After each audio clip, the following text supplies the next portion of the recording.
Thank you, Cearl. I welcome the opportunity to speak on this bill this evening.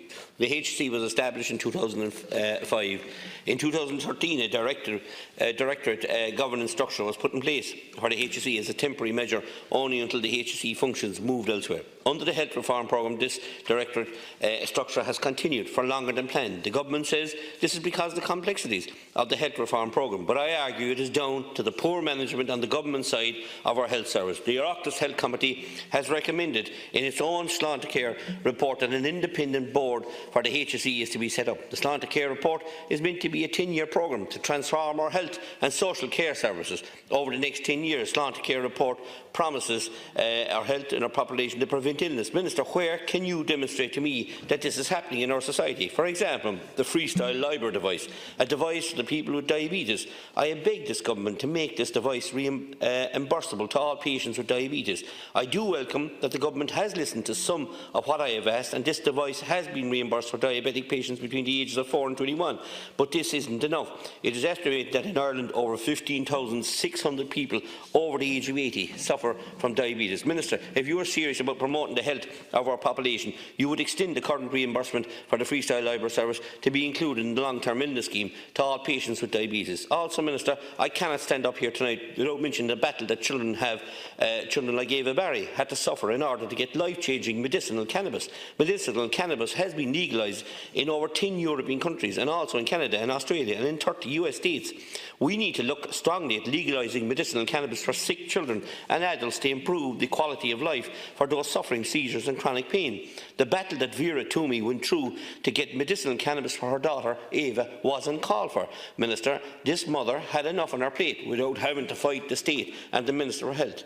The HSE have claimed to provide the majority of care at closer to our home. Minister, since I have been elected, I have called on your government time and time again to address the serious issue that we have in this country with regard to caring for our elderly, either at home or in nursing homes, under the Fair Deal scheme. Carers are waiting between 3 to 6 months to get their carers allowance payments. In some cases, it can be longer. This is outrageous, Minister, that these carers are expected to survive on no money until finally their payments come through. In West Cork, we have the largest population of elderly people in Ireland. These people are waiting to get into respite care.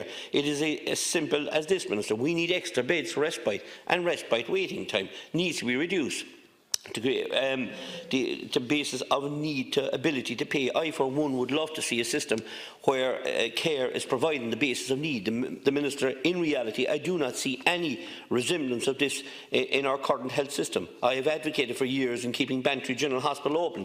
I, along with others, lobbied the previous government not to close the 24-hour A&E in Bantry General Hospital. Unfortunately, the government of the time did not listen, and waiting lists are now getting longer and longer, and frustrates me, Minister, to see any of the key points of the Sláintecare report is to create a system where care is provided on the basis of need, not ability to pay. This is fooling the people of this country into thinking that this government will deliver on this promise. This government is inefficiently running the health service and causing the people to think they are trying to do better. I want to see real action on the ground. I want to see rural hospitals like Bantry Hospital operating to its full potential. Time again, this is another, we'll say, times or service, especially for those who need it most.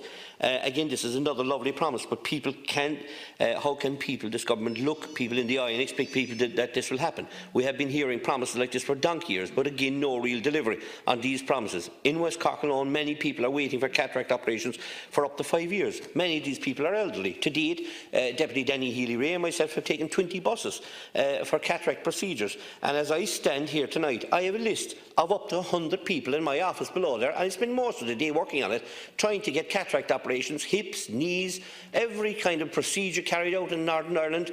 We can't have it. That could be carried out inside Bantry General Hospital. It's only a 15-minute procedure, and you're lacking in your care for people in this country by allowing them having to go to another country for these simple procedures. The programme for government promised the most fundamental reform of our health service in the history of the state, but the government needs to face reality that people and healthcare professionals do not believe our healthcare system is working. Our nurses and psychiatric nurses are deeply unhappy at the moment, and with rightful cause. This government needs to listen to these nurses, as there is no doubt the need for change in the health service, and we need to see real action now.